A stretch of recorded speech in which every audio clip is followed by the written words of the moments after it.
Maria's POV. Anong nangyari sa'yo? Gulat na tanong ni Gabriel nang maabutan siya nito sa kahihiyang sitwasyon kung saan nakaladlad sa sahig ang pinagtanggalang damit katabi ang blazer na pinakuha ni Gabriel sa kanya. Bigo siya makapagsalita. Unti-unti na namang nanlalabo ang mga mata niya hanggang sa tuluyang bumagsak ang kanyang mga luha. Bago pa may makakitang iba, ay pumasok na sa loob ng elevator ang lalaki upang pulutin ang blazer at isinot sa kanyang kabuuan. Yakap-yakap siya ni Gabriel nang lumabas sila doon. Jeffrey, mauna na muna kami sa taas. Ako nang bahala kay Maria. Anunsyo nito sa lalaki na katayo sa harap ng elevator. Are you sure you can handle this? Tanong pa ni Jeffrey kay Gabriel. Of course. Andiyan naman yung mga security para samahan kami. Balikan mo na lang yung bata sa sasakyan at dalhin mo sa kwarto ni Maria. Hindi na ito hinintay pang sumagot si Jeffrey. Kasama ang isang security personnel ay umakyat na sila sa ikatlong palapag gamit ang hagdan ng hotel. Bagamat pinagtitinginan sila ng mga taong nadaraanan nila, ay hindi niya iyon pinapansin. Ang importante ay iligtas na siya at wala na siya sa lugar na inaakala niyang bangungot. Hanggang sa pagpasok nila sa kanyang kwarto ay wala siyang tigil sa pagkagulhol. Hindi rin mawala ang panginginig niya dahil sa matinding trauma ang inabot mula sa lalaki nagkulong sa kanya sa elevator. Inalalayan siya ni Gabriel na makaupo sa headboard ng kama. Sandali itong humakbang palayo at pagbalik nito ay may hawak na itong isang basong tubig. Kinuha niya iyon at uminom. Naupo ang lalaki sa gilid ng higaan. Tinanong nito kung ano ba ang nangyari sa kanya at masakit mang balikan ay napilitan siyang magkwento. Nang marinig ni Gabriel ang lahat ng sinabi niya, ay halos hindi maipinta ang mukha nito. Do you have any idea who did this to you?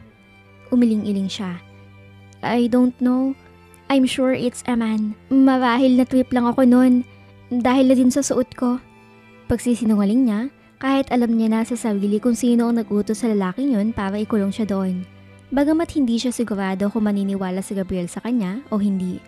It's best not to tell him who it is. Wala naman kasi siyang pruweba at kung may naiwan mang ebidensya sa control room, ay siguradong nilinis na yon ng suspect. Mas mabuti nang itago niya ang totoo upang maiwasan na lumala ang giiwan nila sa pagitan ng babaeng yon. Hindi din naman siya pwedeng umalis. Considering na kailangan niyang pagtrabahuan ng base na nabasag niya noong isang linggo at sa nakikita niya kay Gabriel, ay unti-unti na itong nagiging mabait sa kanya. Ngayon pa ba siya aatras? Huwag kang mag-alala, Maria. Ipapasisanti kong gumawa niyan sa'yo. Given the fact that you cheated on me, you still don't deserve to be treated like this. In the end, ako lang lalaki makakapagparusa sa'yo. At hindi ito ang parusa na matagal ko nang gustong ibigay sa'yo. Gabriel, dumapo ang tingin niya sa kamay nito.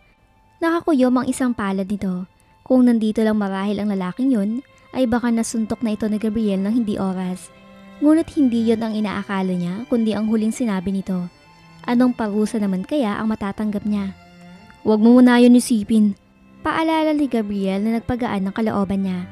Sa ngayon, hayaan mo ko makabawi sa'yo. Not as your former husband, but as your boss.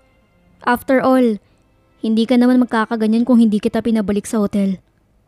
Anong ibig mong sabihin, sir? Naguguluhang tanong niya. Simula bukas, hindi ka muna magtatrabaho sa akin bilang PA ko. Dahil bibigyan kita ng VIP pass. Sa huling araw ng concert ko at manunood ka kasama ng anak mo. Nagulat siya sa bigla at hindi makapaniwala sa narinig niya. Hindi naman siya siguro nananaginip para alokin siya ng VIP treatment ng isang masungit na Gabriel Goles na puno ng kagalakan ng kanyang puso. Tiyak na matutuwa si Margaret kapag nalaman niya ito. Sir, naudlot ang kanyang pasasalamat nang marinig niya ang pagbukas ng pinto. Mami ko! Tawag ni Margaret na dali-daling pumasok sa kwarto para yakapin siya. Ano pong nangyari sa inyo? Bakit hindi po kayo nakabalik ng concert? Hinaplos-haplos niya ang buhok ng bata. No need to worry, anak. I'm fine. Nagka-problema lang sa elevator kaya hindi ako natuloy. Ganun po ba? Tumango siya, gumawi naman ang tingin ng bata sa lalaki na nasa tabi niya. Ano pong ginagawa ni Mr. Gabriel dito? Hinatid ako ni Mr. Gabriel sa room dahil gusto nitong ipaalam sa atin na manunood tayo ng concert niya bukas. At makikita natin siya ng malapitan. Masayang anunsyo niya sa bata. Talaga po? Maria nodded in tears. Ikinagulat niya ang sumunod na ginawa ng Margaret nang bigla nitong sinugod ng yakap ang lalaki.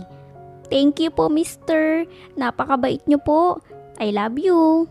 Pansin niyang walang kibo si Gabriel, ngunit hindi nakaligtas sa kanya ang pagtapik nito sa likod ni Margaret.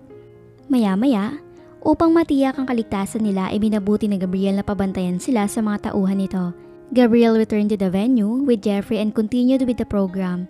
Sa huli, naging matagumpay naman ang unang gabi ng concert nito sa Palawan. Hindi man naging maganda ang gabing ito sa kanya, naniniwala siyang bukas ay mag-e-enjoy silang mag-ina at walang ibang pwedeng sumiwa nun kahit pa si Amara. Kinabukasan, maghapon silang nanatili ni Margaret sa loob ng kanilang kwarto. Hindi siya hinayaan ni Gabriel na lumabas, ngunit ibinigay naman nito ang kanilang mga pangangailangan. Pagsapit ng gabi, ay sinundo sila ni Jeffrey gamit ng service car papunta sa venue. Noong una ay tumanggi pa siya dahil malapit lang naman ang distansya ng hotel at arena. Pero sadyang mapilit si Jeffrey kaya wala na siya nagawa kundi magpahatid. For the first time in her life, nabigyan sila ng pagkakataon ng kanyang anak na maging VIP. Kitang-kita niya si Gabriel sa stage na nagpe-perform sa harap ng libo-libong tao. Hindi batid ang malakas na sound system na humahalo sa sigawan ng mga tao dahil nakafocus lamang siya sa pakikinig sa lalaki. Ang ganda po ng boses ni Mr. Gabriel! Masayang papuri ni Margaret na nasa tabi niya. She hugged her daughter tightly. Yes, indeed. He has the most powerful voice that no one could have. Having him in my life is such a blessing. Like some angel is singing in my ears. Wala sa sariling nabanggit niya iyon, dulot na matinding kasiyahan. The first 2 hours of the program were enjoyable for the both of them. Sa tuwing nagagawi ang tingin ni Gabriel sa kanilang direksyon, ay hindi mapalagay ang kanyang puso. Para iyo malalaglag sa lakas ng kabog nito. Napapakanta na din siya dala ng matinding emosyon na mamayani sa kanyang sistema. Pero agad din iyong nauudlot nang bigla siyang sikuhin ng tao sa tabi niya na kanina ay wala naman doon. Nilingon niya ang taong yun. Agad na bura ang ngiti sa labi niya nang natapunan siya nito na masamang tingin. Bakit nandito ka? Pasigaw na tanong ni Amara na kararating lang. Ang tibay din talaga ng kukuti mo, no? Pilit mo pa ding sinisiksik ang sarili mo sa taong pag-aari niya ng iba. Dahil doon ay hindi siya nakapagpigil pa at lumaban pabalik. Wala akong inaagaw sa iyo, miss. Sadyang masyado ka lang bothered sa taong nagtatrabaho lang naman. Aniya na may ngiting mapang-asar. Do you call bothered, ha? Wag mo pong awayin ang mami ko. Bad po yan. Biglang pagsingit ni Margaret sa usapan habang nakayakap sa kanya. Amara gripped her teeth and lost her words. Sa halip na sayangin ng oras sa pakikipagbardagulan sa dalaga, ibinalik na lang niya ang atensyon sa stage at in-enjoy ang panonood. Makikita ang paglapit ni Gabriel sa harap ng stage. Tinanggal nito ang suot na blazer at itinapon sa audience. Nang mamataan na napipintong pagbagsak ng jacket sa direksyon niya, ay tila may enerhiyang nagtulak sa kanya para abutin niyon. Nasalo niya yon ng walang kahirap-hirap. Pero mabilis na kinuha ni Amara ang blazer sa kamay niya. Ako lang ang pwedeng magmay-ari kay Gabriel. Giit nito, pero hindi siya nagpatalo at nakipag-agawan kay Amara. Napakalaki mong baliw para isipin yan. Aniya sa kanya ginamit ang natitirang lakas para tuluyang mabawi ang blazer mula sa dalaga. Maya-maya, isang staff ang lumapit sa kanila upang anyayaan silang umakyat sa entablado. Sa harap ni Amara at sa libong-libong tagahanga ng arena, niyakap siya ni Gabriel kasama ang kanyang anak. Kung titignan, ay para silang isang masayang pamilya na nagkakantaan sa stage. Walang mapaglagyan ng tuwa niya ng mga oras na yon. Kaya tagal niyang hinintay ang pagkakataong ito, bago niya muling nayakap ang lalaking laman ng kanyang puso at isipan. Ang ganda sa pakiramdam. Isa iyong magandang alaala na dadalhin niya hanggang sa huling hininga. Amara's VOB. Hindi kinaya ni Amara ang lahat na nasaksihan niya. So she walked out in defeat. Mula sa stadium, nagpasama siya sa kanyang personal driver papuntang airport para sa nakatakda niyang evening flight pabalik ng Manila. Habang binabaybay nila ang kahabaan ng kalsada, ay bigla siyang kinausap ng driver. Ma'am, ayos lang po ba kayo? Tanong nito. Inis siyang napasandal sa hard dress ng upuan. Wag mo akong pakialamanan. Magmaneho ka na lang. Pasensya na po, ma'am.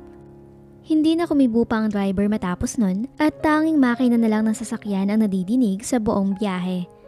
Amara rolled her eyes. Wala siya sa mood makipag-usap kanino man. Galit siya at balisa tungkol sa kung paano nangyari sa pagitan ni Gabriel at ng kalapating mababang lipad na iyon. Sa tagal-tagal nilang magkaibigan ni Gabriel, wala siyang ibang hinangad kundi ang makuha ang atensyon nito. At ngayong abot kamay na niya ang lalaki, ay saka naman dumating sa eksena ang Maria na yun. Ano bang pinaglalaban ng hampas lupang yun at ang tapang-tapang ng hiya para sagasaan siya ng ganoon? Team!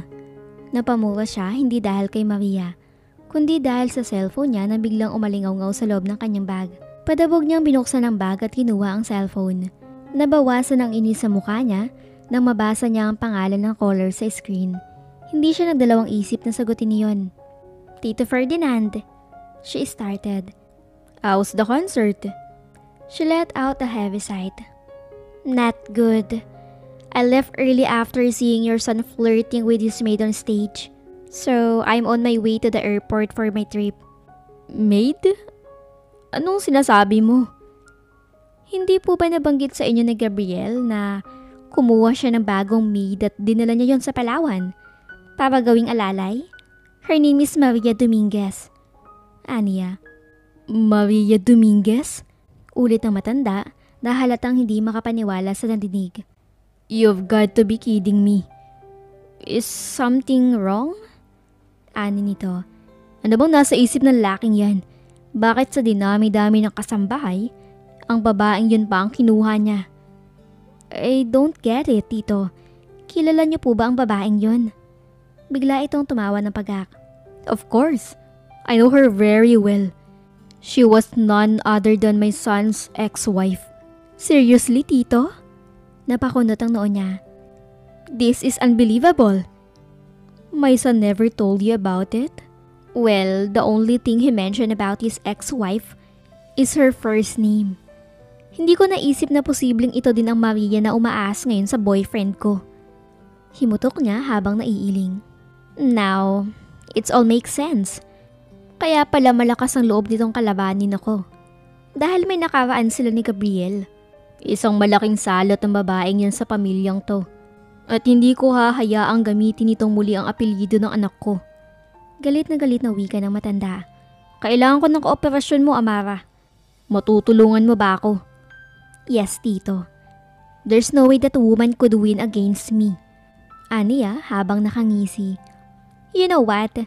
Why don't we discuss this over a cup of coffee when I get back? That's a good idea, Iha. Hayaan mo na natin sila magpakasaya sa Palawan. Dahil pagbalik nila ng Manila ay tiyak katapusan na ng maliligayang araw nila. Maria's POB. Naging matagumpay ang 2-day concert ni Gabriel sa Palawan. May natitira pang ilang araw bago sila tuluyang bumalik ng Manila.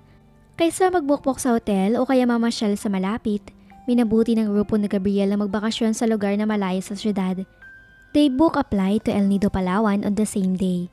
Hapon na sila dumating sa Paliparan at agad na dumiretso sa private resort na pag-aari ng kaibigan ni Gabriel na isang social media influencer. Pagbaba nila ni Margaret sa sasakyan ay puting buhangin ng kanilang naapakan. Langhap nila ang sariwang hangin na karagatan na kahit papaano'y nakatulong para ibsan ang kanilang pagod sa biyahe. Ang ganda po dito, Mami! Natutuwang wika ni Margaret kahit halata sa mukha nito ang magkahalong antok at pagod. Oo nga, ang tagal din nating hindi nakapunta ng beach, ano? Opo, sang-ayon ng bata at palinga-linga pa ito sa paligid. Pero bakit halos wala pong tao, Mami? Sinundan niya ng tingin ng direksyon ng isla at tama nga si Margaret. Iilan na lang ang mga nakikita niyang guest sa resort at halos lahat ay papauwi na. Maya-maya ay bumaling siya kay Jeffrey. May ideya ka ba, Jeffrey? Hindi ba nabanggit sa ni Sir na bago tayo dumating dito ay pina-reserve na niya sa may-ari ang buong resort? Ani nito sa kanya. Napatango-tango siya. Kaya naman pala. Wala naman kasi ito nabanggit sa akin tungkol doon. At basta na lang niya kaming inutusan na mag-empake para dalhin dito. Naputol ang kanilang pag-uusap nang tawagin ni Gabriel ang atensyon nilang tatlo. Magkukwentuhan na lang ba kayo dyan? Sorry sir. Naalerto naman sila at dali-daling sumunod kay Gabriel. Sinalubong sila ng may-ari sa pinakamagarang lodge sa resort kung saan binigyan sila ng grand tour. Kitang-kita ang magandang view ng dagat mula sa terrace. The lodge has 5 bedrooms, a comfy living room, a fancy kitchen, and a pool hall where guests can enjoy playing billiards. Iba ang atmosphere ng lugar na ito kumpara sa mansyon na araw-araw niyang nililibot. Hindi niya maiwasang manghinayang. Kung kasama niya lang sana sila Jazz at Cynthia, ay mas magiging masaya ang kanilang bakasyon. Sa kabilang banda, magagabi na nang lumabas si Maria sa kwarto. Sa tansya niya 1 oras lang siya nakatulog, ngunit malaking bagay na yon para makabawi siya ng lakas. Now she's hungry. Sinubukan niya maghanap ng pagkain sa ref pero wala iyong laman. With an empty stomach, lumabas siya at nakita niya si Gabriel na mag-isang nakaupo sa terrace ng lodge. "Nasaan si Margaret?" Sita nito sa kanya. "Nandun sa kwarto sir, natutulog." Sagot niya. Humakbang siya palapit kay Gabriel at tinuro ang bakanting pwesto sa tabi ng lalaki. "Pwede ba akong maupo?" Hindi ito kumibo at tiningnan lang siya. Alanganin siyang ngumiti bago dahan-dahang naupo sa tabi nito. Kita niyang tumikim ang lalaki at inilabas ang cellphone. Upang hindi mapanis ang laway, ay naisipan niya itong kausapin. "Ano palang nangyari sa girlfriend mo? Hindi na yata nagpakita after ng insidente sa stage kagabi." Nagtatakang tanong niya na patungkol kay Amara. Gabriel shut the phone and placed it on top of his tummy. "We haven't talked since yesterday. Malamang nakabalik na yun ng Manila. Hindi siguro nakatiis na makita ka at si Margaret sa entablado. Imbis na siya, kaya umalis ito nang walang paalam." "Pasensya na sir. Aminado nakipag-agawan din ako ng jacket kay Ma'am Amara at..." "Don't be sorry Maria. It's not your fault. Ganun lang talaga si Amara. Lahat ng babaeng malapit sa akin, pinagseselosan niya. At yan ang ayaw ko sa kanya. Hindi nito maintindihan na sa trabaho ko, hindi maiiwasan na may makahalubilo akong babae. Lalo na kung tagahanga ko. Nakakasuka na din ang ugali ni Amara sa totoo lang. Malayong malayo ito sa katulad mo na..." Aksidenteng napatitig si Gabriel sa mga mata niya ng mga sandaling iyon. Malalim ang tingin nito na tila pinag-aaralang mabuti ang bawat anggulo ng kanyang muka. Unti-unti ay nahahawa din siya sa ginagawa ng lalaki at nauubos na ang espasyo sa pagitan ng kanilang mga muka. Akamang pipihit na siya nang biglang bawiin ni Gabriel ang tingin nito mula sa kanya. Kaagad niyang inayos ang sarili dahil kasabay nun, madidinig ang boses ng 2 babae na papalapit sa lodge. Kusa siya na patayo at lumabas ng terrace. Pero kaagad namilog ang kanyang mga mata na makumpirma niya kung sino-sino iyon. "Maria! Hoy mga mare!" Halos pasigaw niyang tinawag sina Cynthia at Jazz na kapwa may nakasukpit na bag sa kanilang mga balikat. Nagkukumahog ang mga itong lumapit sa kanya at nayakap siya ng mahigpit. "Ala, akala ko hindi kayo makakapunta.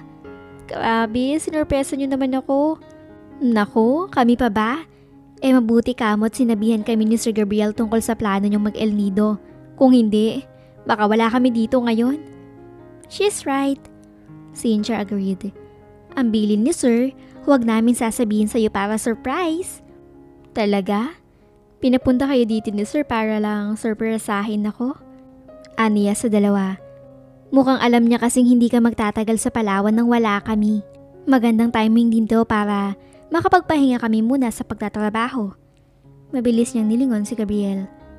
"Thank you," she mouthed with a smile. But Gabriel didn't bother to answer. Tumayo ito at pumasok ulit sa loob.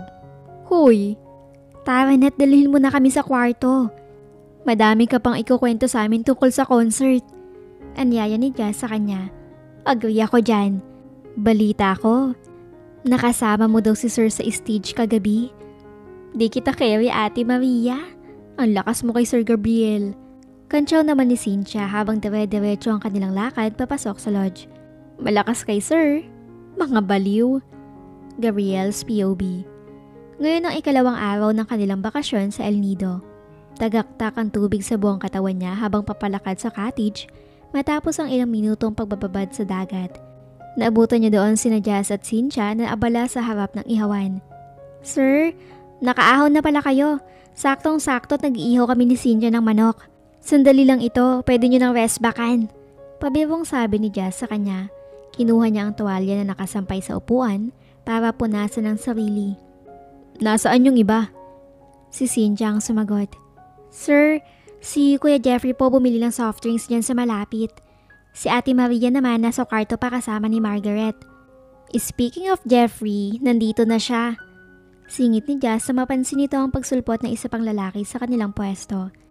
May bit-bit itong malaking plastic na may lamang 2 bote ng soft drinks at 5 bloke ng yelo. Walang orange soda? Tanong ni Jazz sa lalaki. Cola lang ang meron sila. Okay na yan kaysa wala. Inilapag na lalaki ang biniling soft drinks. Nga pala boss, napansin mo ba si Maria? Ano ako, stalker?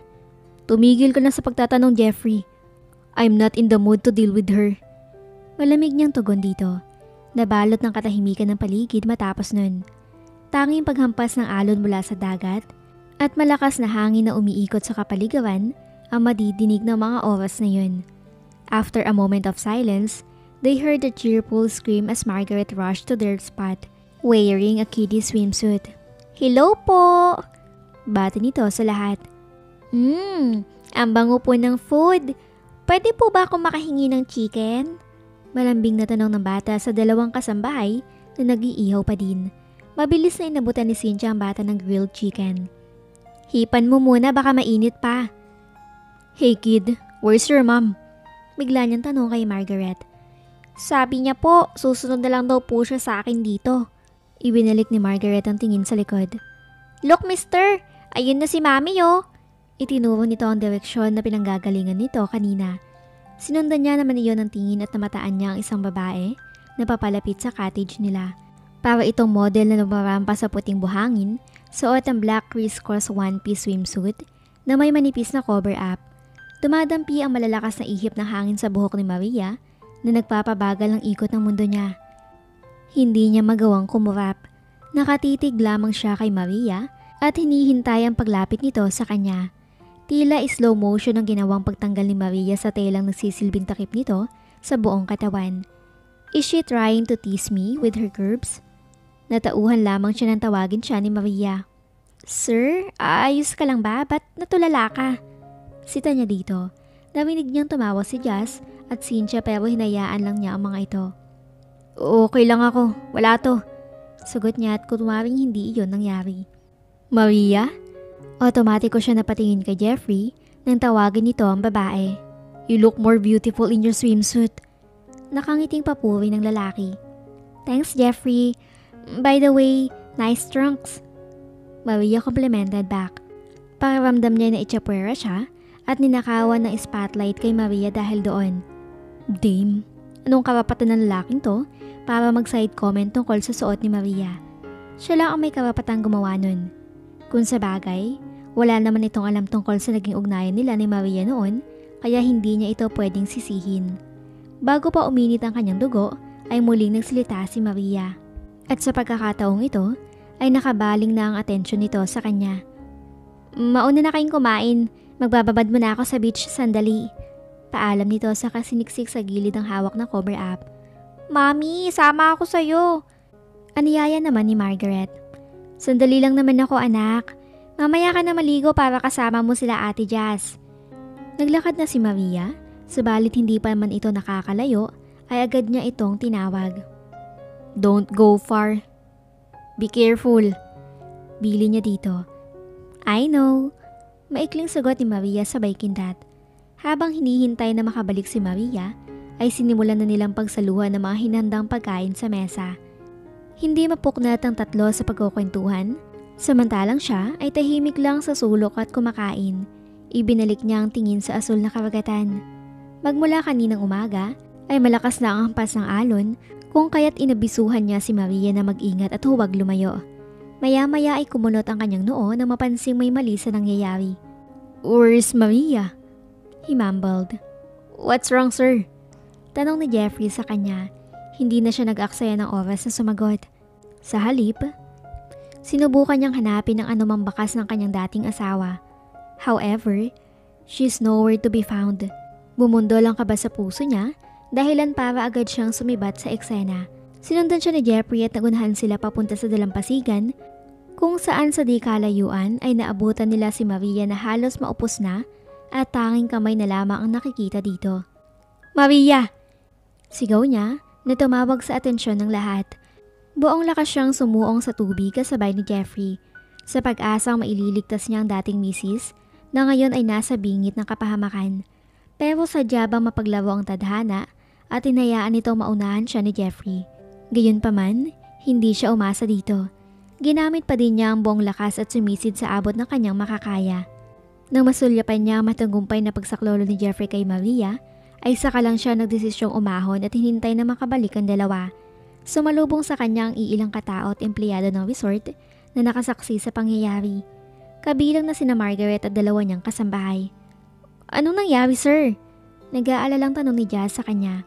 "Naabutan namin na nalulunod si Maria. Kaya agad kaming sumaklolo. Jeffrey was able to make it." Paliwanag niya. "Naku, mabuti naman kung ganon." Ani nito, ngunit naiiling lang siya sa sinabi ng kasambahay. Hindi siya sumaayon sa katotohanan na hinayaan niyang iligtas ng kanyang bodyguard ang kanyang dating asawa sa panahon ng kagipitan. However, he was thankful enough because they would probably lose her life if Jeffrey got delayed or even just a second. Kita niyang maingat na ipinatong ni Jeffrey ang katawan ni Maria sa buhangin habang nagkukumpulan ng mga tao sa kanilang paligid. Sinuri pa nito ang kamay ni Maria at kinapa ang pulso nito. "I can feel her pulse. Susubukan kong i-CPR. Ako lang may karapatang gumawa niyan kaya umalis ka na dyan, Jeffrey." Bigla siyang umalma at walang pakundangang itinaboy ang lalaki. Hindi na nakipagdebate pa si Jeffrey sa kanya at hinayaan siya nitong gawin ang kanyang misyon na iligtas si Maria. Lumuhod siya at sinimulang ipump ang babae. After a series of pumps, he pinched her nose, took a breath, sealed her mouth with his lips, and blew forcefully. But no luck. Hindi pa din ito tumutugon. "Come on, you can't do this to me."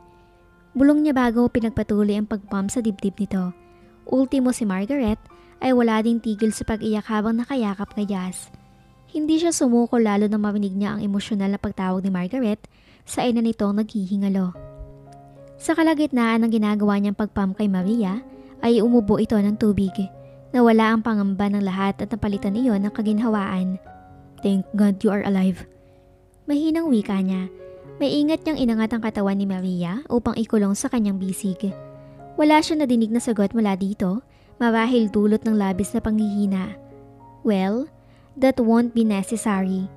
She's safe at iyon ang mahalaga sa kanya. Hindi nagtagal, ikinalas niya ang sarili mula kay Maria at mabilis niyang binuhat ito papunta sa klinik para lapatan ng paunang lunas.